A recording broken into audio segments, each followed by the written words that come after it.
What's up, Savvy Expats? If this is you, stay out of the Philippines. I'm going to be rattling off 5 types of people that I've seen time and time again bite the bullet staying in this love it or hate it kind of country. And well, if you fall into one of these categories, let's just say the Philippines may not be for you. Starting with number 1, do not move here if you're not earning foreign currency.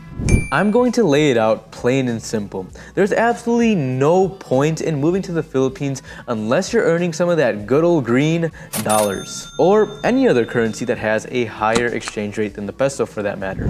Listen, the reason why the Philippines, Thailand, and Vietnam are all attractive retirement destinations for expats is because we get bang for our buck. Simply put, our dollars stretch much further in these Southeast Asian countries, affording us paramount buying power. But you take that one and only that one variable away from Philippine expats, and I can almost guarantee that probably around 50% of foreigners living in the Philippines wouldn't be living here anymore. That's the cold, unbiased reality coming from someone who actually built his entire channel around this wonderful country. Oh, come on, Evan. That's a bit much, don't you think? Is it really though? I mean, yes, you have the gorgeous beaches, you have the hospitable people, and you have the warm and rich culture. But honestly, the whole point, the whole reason why expats move to the Philippines is to experience these beautiful things at a cheaper cost of living. For my family personally, I know that we wouldn't be living in Manila, specifically in BGC, if we were still paying the same prices as back in Chicago. So that being said, if you're no longer earning in dollars or you have to cut off a job paying you in dollars to pursue living in the Philippines, then in most cases it really won't be worth it. And that's the whole reason why we see countless Filipinos go abroad for work despite the relaxed lifestyle that they have here. Because in order to actually afford a half-decent lifestyle here in the Philippines, you have to be earning in a foreign currency. It's either that, or if you are getting paid in pesos, you're getting paid a good amount. But as we all know, in terms of salaries here in the Philippines, that's quite rare. And so it's all about exchange rate advantage and our buying power. And say you're moving to the Philippines for work. I personally believe if you're coming to the Philippines for work, you should only move here if you're working for an international company paying your salary in dollars. Otherwise, if you come here to work for a Philippine company paying you in peso wages, it'll be a lot harder just to scratch by.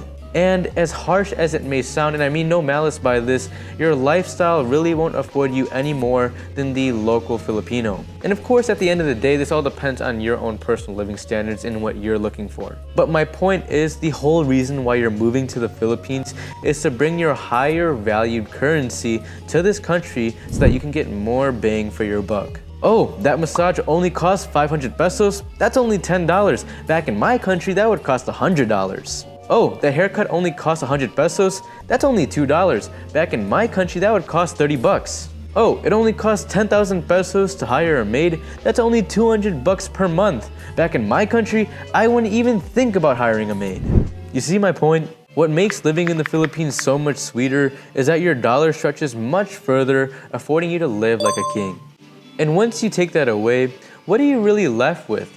Yes, of course, a beautiful country, rich culture, and hospitable people, but also a lifestyle where it's hard to earn enough to truly experience everything to the fullest. Now, for my second point, I will step on some toes, but I don't believe it's in your best interest to move to this country if you're moving for quick love. At the end of the day, you can do whatever you want. It's your desires. But for us to hear countless, and I mean countless stories of expats getting scammed in the dating scene here, and to turn a blind eye to that would be very ignorant. But she's different, bro. And that's what the last guy said that got scammed. And the guy before that. And the guy before that.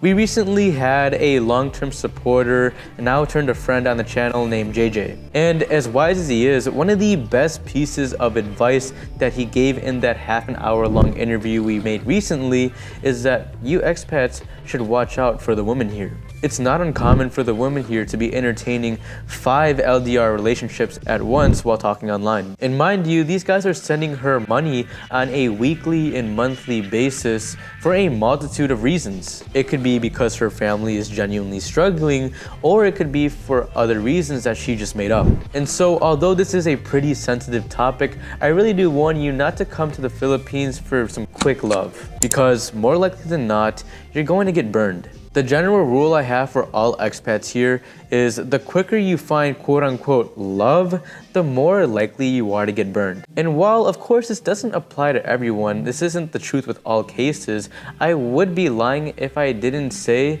that I've observed most of the high-quality women here don't give out their love so easily. I mean, let's open up our eyes to the fact that this is a very conservative country. So the women here are more often conservative when it comes to the dating and courting process. So when you find that one girl that you say is different, that literally fell in love with you on the first day of texting her on Facebook, I'm just saying it could potentially be a red flag. Why? Number one, you're a foreigner, and most women here assume that foreigners are loaded with cash.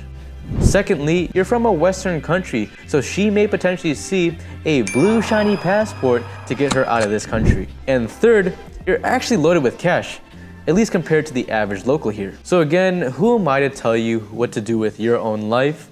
As long as you have a mutual understanding of what both parties bring to the table, I don't really see where there would be a problem. Now, moving on to our third point, don't move here if you haven't dealt with your problems in your home country.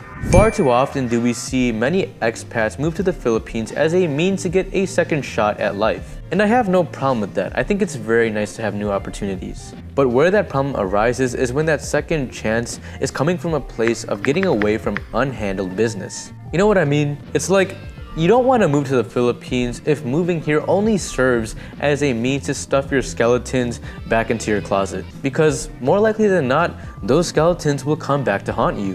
Whether you gotta go back to the US to deal with your familial issues or the bills are piling up, it's best that you take care and tie up those loose ends before starting this new chapter of your life. Or else you'll probably be pulled back to that old life that you wanted to leave so urgently. And something else I find, and I'm probably going to be a little too frank here, is that this category of expats I often observed are the most bitter people. They left their home country because of failure and heartbreak, and they bring that toxic attitude to this country. And what you see from many of these expats is they're always grumpy, bitter, and angry. They go out criticizing the country every moment that they get. They start yelling at the locals here, and they go about acting like they're the king of the world here when they were really nobody back at home. I know I may be coming off as rude, I really get it, and that's not my intention at all. But when you come across these expats, they really just suck the life out of you. I can't help but think, yes, you can act like that in your home country because you're frustrated with your past life there. But please, don't take your frustrations out on the Filipino people here. But thank God a lot of you guys that are attracted to this channel aren't that type of crowd, so I'm very grateful for you guys. But word of advice, moving to the Philippines shouldn't be a means for you to sweep your past problems under the rug. Deal with everything that you have to deal with back at home, tie up those loose ends, and when you come into the Philippines, you can have peace of mind to experience this country to the full. Now, at number 4, don't move here if you're going to bring your vices with you. If you struggle with any major vices like gambling, drinking, smoking, and women, it's in your best interest not to move to the Philippines. Why? Well, these vices that you so struggled with back at home will be all the more amplified when you move to the Philippines. To get your hands on gambling, alcohol, cigarettes, and even the opposite gender is not only easier to get, but it also even comes at a fraction of the price. That said, those vices that you were so strenuously trying to quit at home will be a lot harder to quit out here. It's actually quite often where we see expats come to the Philippines fine and dandy, they stay here for a bit, and then the Philippines chews them up and spits them out. You'll find many of these expats completely broke with no way out of the country because they just couldn't get a hold of any of their addictions. So as sad as it is, many of these problems can be simply avoided by either just not moving to the Philippines or dealing with your addictions before you come here. As 2 Corinthians 5:17 says, Therefore, if anyone is in Christ, he is a new creation.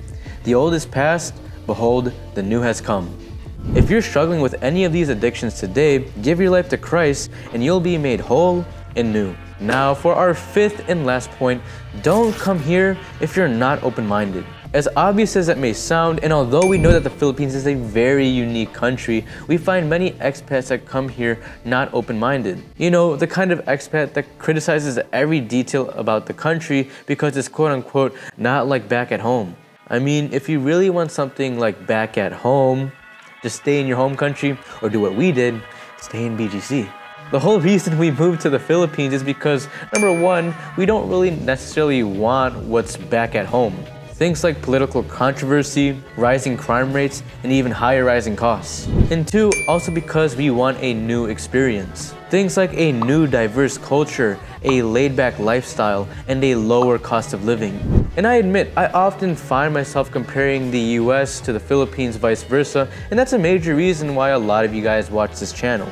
But you will find yourself enjoying the Philippines much more when you can appreciate the country for what it is and manage your expectations. Not everything is going to be like the US and the West, and that's okay. That's what makes the Philippines the Philippines. And so there you have it, Savvy Expats. Those are 5 reasons why the Philippines may not be for you. I hope this clarified why you may not like the Philippines and also the things to watch out for when you move here. I appreciate every one of you. All your support means the world to me. I'd really love to interact with you guys, so feel free to join our community Facebook group in the description down below. It's completely free. And so thank you for watching, Savvy Expats, and I'll see you in the next video. God bless.